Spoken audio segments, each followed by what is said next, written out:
دختری تنها و آسیب دیده که در میان طوفان‌های رنج و تنهایی آتش درونیش هرگز فرو ننشست.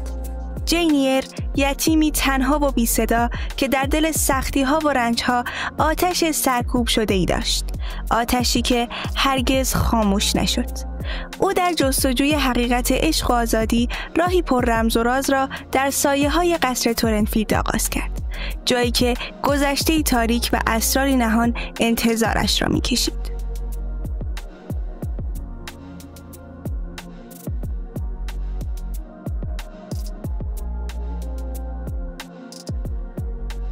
جین ایر دختری که در 10 سالگی پدر و مادر خود را از دست داد و به داییش که در بستر مرگ بود سپرده شد. دایی او از همسرش قول گرفت که با جین مانند فرزندان خود رفتار کند، ولی همسرش بعد از فوت او سرد و بیرحمانه با او رفتار میکرد. او جین را به عنوان یک فرد وابسته به خود نگاه میکرد و خانه خود را برای جین به زندانی بدل کرده بود که او آرزوی فرار از آنجا را در دل میپروراند.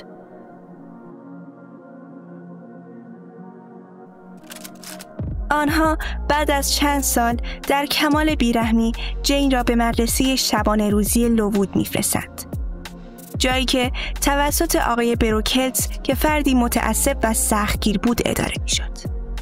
در لووود جین اولین بار با دانش آموز دیگری به نام هلن دوست می شود. هلن تنها کسی بود که تاکنون در آنجا با جین با محبت رفتار می کرد. هلن باعث شده بود که جین روزها و تنبیه‌های بیرحمانه آنجا را بتواند تحمل بکند. اما اون بیمار بود. هلن خیلی زود جونش را از دست داد و جین را تنها گذاشت. اما جین با وجود این زخم بزرگ تسلیم نشد. جین زیر نظر معلمان تازه خود شکوفا شد و پس از 6 سال تلاش و زحمت تبدیل به معلم شد. او که حال 18 سال داشت برای شغل معلم خصوصی به تورنفیلد رفت. بعد از چند ماه در تورنفیلد، جین روزی در جنگل در حال قدم زدن بود که با مردی برخورد میکنه که او آقای روچستر، مالک اصلی تورنفیلد بود. همان شب آقای روچستر با جین برای اولین بار حرف میزنه و متوجه رک و صادق بودن جین میشه. اون میبینه که جین حتی با اینکه او مردی ثروتمند بود، بدون چاپلوسی ولی با احترام صحبت میکنه و از حق خود دفاع میکنه. جین یک شب متوجه آتش سوزی در اتاق آقای روچستر میشه و او را از آتش سوزی نجات میده. جین در هنگام اقامت خود در تورنفیلد غالباً خنده های عجیبی میشنید و هر موقع درباره آنها با آقای روچستر صحبت میکرد، آقای روچستر از جواب دادن به این سوال تفره میرفت. آقای روچستر شخصیت عجیبی داشت.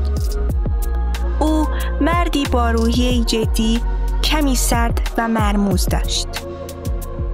در همان اوایل آشنایی روچستر با جین، روچستر بارها در صحبت‌هایش به جین میگه من اشتباهاتی کردم که شرافت و آرامشم رو بوده، اما حالا در تو نوری میبینم که شاید مرا نجات بدهد. آقای روچستر که به جین بسیار علاقه‌مند شده بود، به زودی از جین میخواد که با او ازدواج کنه. جین کمی تردید میکنه، اما او هم که به تدریج عاشق روچستر شده بود، درخواست او را میپذیره.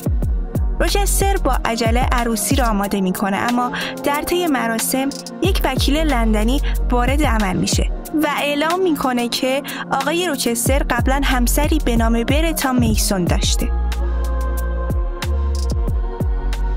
آقای روچستر با اکراه به آن اعتراف میکنه و همه مهمانان را به طبقه سوم میبره، جایی که برتا به عنوان یک دیوانه عصبانی در آنجا زندگی میکرد. روچستر به جین میگه ازدواج قبلی او فریبی بیش نبوده، اما جین از عشق ورزیدن به او امتناع میکنه. جین پس از این اتفاق سحرگاهانه دزدکی از تورنفیلد دور میشه.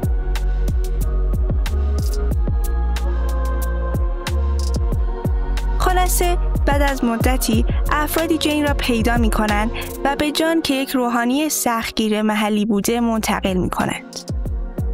جین متوجه میشه که دایی او که هرگز او را ملاقات نکرده است فوت کرده و 20,000 پوند برای او باقی گذاشته است و معلوم می شود که دایی او با خواهر و برادرهای روحانی که با آنها زندگی می کرد فامیل بودند و جین هم در لذت یافتن خانواده ثروت خود را به طور مساوی بین آنها تقسیم می کند. جان که قصد داشته به هند برود به جین پیشنهاد ازدواج می دهد تا او را همراهی کرده و با هم در آنجا کار کنند، اما جین هیچ علاقه‌ای به سنت جان نداشت.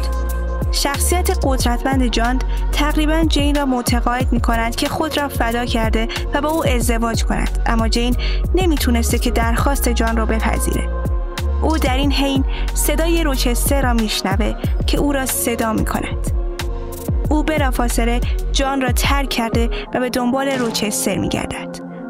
اما وقتی که به تورنفیلد میرسه متوجه میشه که تورنفیلد بر اثر آتش سوزی که برترا زن سابق روچستر در اتاق خواب قدیمی جین برپا کرده بوده ویران شده.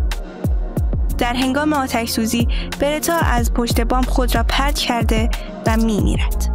روچستر تمامی افراد را نجات میده اما دچار جراحات شدیدی میشه که باعث نابینایی و از کار افتادگی چشمهای وی میشود. جین با فروتنی از روچستر دیدار میکنه و به او قول میده که همیشه از او مراقبت میکنه. آنها با هم ازدواج میکنن و روچستر بعد از مدتی سرانجام بینایی خود را به دست میآورد.